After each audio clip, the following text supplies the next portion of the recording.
Picture this. Tonight you climb into bed the same way you have done every night for decades. You pull the covers up, close your eyes, and drift off. Everything feels ordinary. Everything feels safe. But somewhere in the hours that follow, while you are completely unconscious and completely defenseless, something goes wrong inside your body. And nobody in the house knows it until morning. This is not a rare story. This is not something that only happens to people who are already visibly sick. Every single year, hundreds of thousands of adults over the age of 50 suffer heart attacks and strokes during sleep. Not during exercise, not during stress, during sleep. The one time of day most people assume they are completely protected. And here's the part that changes everything when you hear it.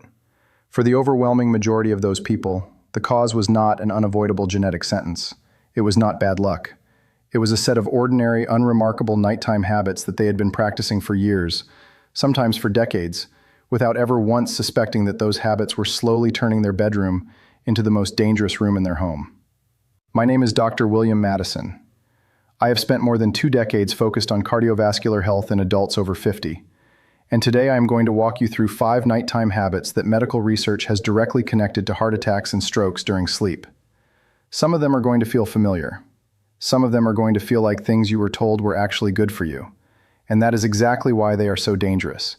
Because the habits that hurt you most quietly are always the ones you never thought to question. Stay with me. Because what you do tonight, specifically tonight, matters more than most people realize. Before I name the first habit, I need you to understand something about your body that most people were never taught. Something that reframes everything you think you know about the relationship between sleep and health. Most people think of sleep as passive. The body powers down, the mind rests, and everything simply waits until morning. But that picture is almost entirely wrong. During sleep, your cardiovascular system is supposed to enter a very specific and very deliberate protective state. Blood pressure naturally falls, heart rate slows.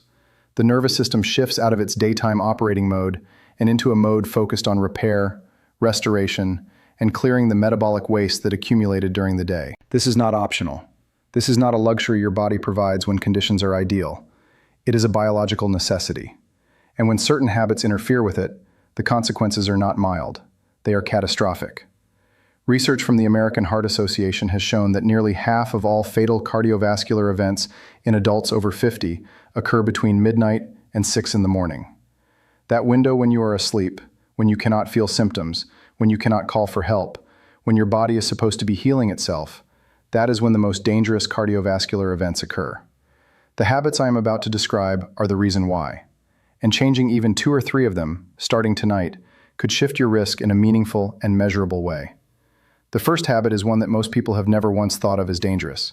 In fact, most people think of it as one of the small pleasures of their day. Eating a heavy meal late in the evening. Think about how evenings actually work in most households. Dinner is the biggest meal. It happens late, sometimes well after 8 or 9 at night, because that is when the day winds down, when the family is together, when there is finally time to sit and eat without rushing. Then an hour or 2 later you go to bed. You feel comfortable, you feel satisfied, and you fall asleep with a full stomach without the slightest concern. But here is what is happening inside your body during those hours you are unconscious. When you eat a large meal, your digestive system requires a massive increase in blood flow to process it. Your heart has to pump harder and faster to supply your stomach and intestines with what they need. Your blood pressure rises. Your metabolism accelerates. Your body, in short, is doing the physiological equivalent of running while you are lying completely still.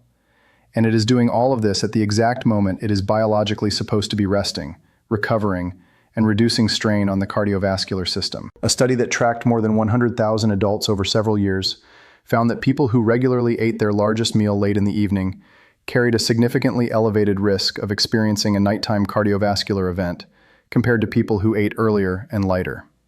The mechanism is not mysterious. Late digestion keeps blood pressure artificially elevated for hours, disrupting the natural nighttime drop that protects the heart and brain. It raises triglyceride levels in the blood. It creates arterial inflammation. And there is one more consequence that almost nobody connects to heart risk. A full stomach raises the likelihood of acid reflux during sleep. Acid reflux activates the vagus nerve, and vagus nerve stimulation in older adults can trigger irregular heart rhythms that, in the wrong circumstances, become life-threatening. I treated a patient in her late 60s who had eaten large, late dinners her entire adult life. She felt fine. She had no chest pain. No warning she ever recognized. Then one night, Her heart simply could not manage the cumulative strain any longer. She survived. But the pattern that led to that night had been building quietly for 20 years, in a habit she never once thought to question. Eating your main meal earlier and keeping evening food light and easily digestible is one of the simplest and most powerful cardiovascular decisions a person over 50 can make.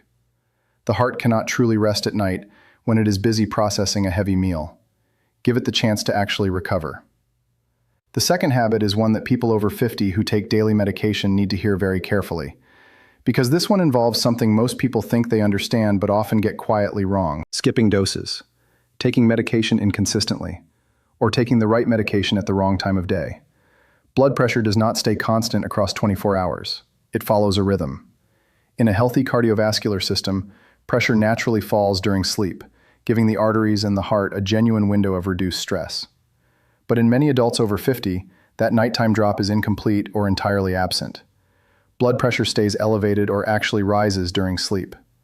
This is called nocturnal hypertension, and the majority of people who have it have absolutely no idea, because they only ever measure their blood pressure during the day. When blood pressure remains high during sleep and medication is missed or mistimed, something very specific can happen inside the arteries. The elevated pressure acts on the walls of blood vessels, particularly areas where fatty plaques have accumulated over years. Those plaques can rupture. When they rupture, clots form rapidly. Those clots can block the arteries feeding the heart or travel to the brain in seconds. And all of this happens while the person is asleep, feeling nothing, with no opportunity to recognize the warning or call for help.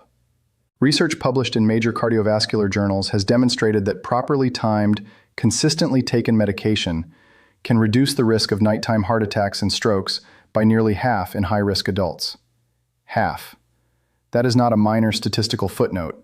That is the difference between waking up tomorrow and not waking up. If you take medication for blood pressure, cholesterol, or blood thinning, talk to your doctor specifically about timing. Ask whether your current schedule is optimized for nighttime cardiovascular protection. And treat your daily dose not as a suggestion, but as one of the most important decisions you make for your survival.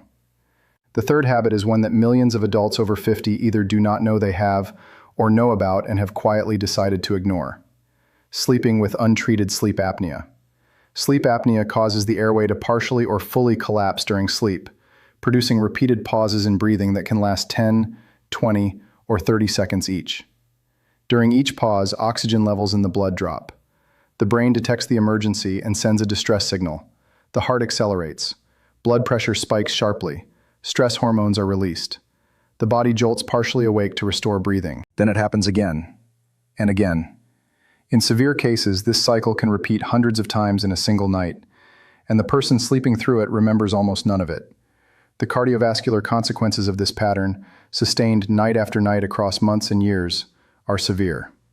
Studies conducted at major research institutions have found that untreated sleep apnea more than triples the risk of nighttime heart attack and increases stroke risk by a factor of 4 compared to people without the condition. The mechanism is straightforward. The repeated surges in blood pressure and stress hormones, the repeated drops in oxygen, the chronic disruption of the heart's natural nighttime resting state, these are precisely the conditions under which plaques rupture, clots form, and arteries fail. The warning signs are things people often dismiss or joke about. Loud, chronic snoring, waking abruptly during the night, morning headaches that should not be there, fatigue that sleep never fully resolves, blood pressure that medication struggles to control. I had a patient who had been told by her partner for years that her snoring was severe. She assumed it was harmless. One night, her oxygen dropped to a level that destabilized her heart rhythm. The outcome could have been far worse. A formal sleep evaluation and treatment changed her cardiovascular risk profile entirely. Sleeping on your side reduces the severity of apnea for some people and is worth trying, but it is not a substitute for proper diagnosis and treatment.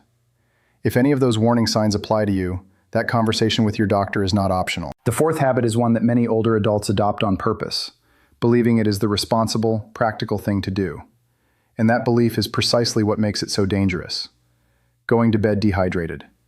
After the age of 50, the body's ability to detect thirst becomes less reliable. The signal that tells you to drink water weakens. Many people also deliberately reduce fluid intake in the evening to avoid waking during the night to use the bathroom. It feels sensible.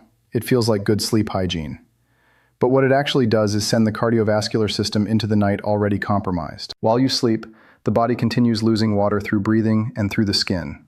If you were already mildly dehydrated when you lay down, that deficit deepens across 8 hours. And as fluid levels fall, blood becomes more concentrated and thicker. Thicker blood moves more slowly through the vessels. Slower moving blood forms clots more readily.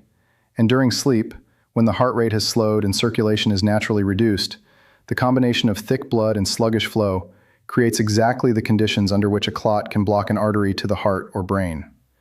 A study examining cardiovascular events across sleeping populations found that even moderate dehydration elevated the risk of nighttime cardiac events by more than 60%. 60%. From a habit most people have never once thought of as cardiovascular risk. The adjustment is minimal. Drink a full glass of water 1 to 2 hours before bed, giving yourself time to use the bathroom before lying down. Keep water on the nightstand and take small sips if you wake during the night.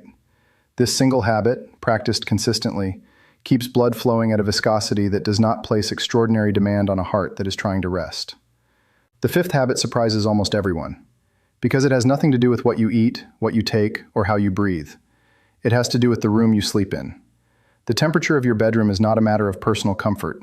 It is a direct input into your cardiovascular function during sleep. When a bedroom is too warm, the body works to release excess heat. Blood vessels dilate. The heart rate rises to move more blood to the surface of the skin. Fluid is lost through perspiration. Blood pressure regulation is disrupted. All of this happening silently, for hours, in a body that was supposed to be at complete rest. Research from Harvard has shown that sleeping in rooms above approximately 75 degrees Fahrenheit meaningfully elevates nighttime cardiovascular stress. But cold is equally dangerous, and this is the part most people do not expect. When temperatures drop, blood vessels constrict to preserve core body heat. That constriction increases the resistance the heart must pump against. In adults over 50, whose arteries are often less elastic than they once were, that additional pressure can be the precise trigger that causes a vulnerable plaque to rupture or a rhythm disturbance to begin.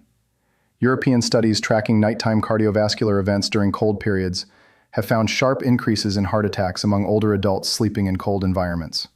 The optimal range, supported consistently by cardiovascular sleep research, sits between 65 and 70 degrees Fahrenheit. Within that range, the heart rate remains stable, blood pressure regulation functions as it should, and sleep reaches the deeper, more restorative stages that allow genuine cardiovascular recovery. Temperature control is not about comfort. It is about giving your heart the conditions it needs to actually heal while you rest. So let us bring this together clearly. 5 habits.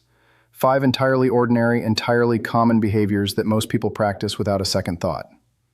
Eating a heavy meal late in the evening. Taking medication inconsistently or at the wrong time. Sleeping with undiagnosed or untreated sleep apnea. Going to bed already dehydrated. And sleeping in a room that is too warm or too cold for cardiovascular safety. None of these habits feel dramatic. None of them feel like risks.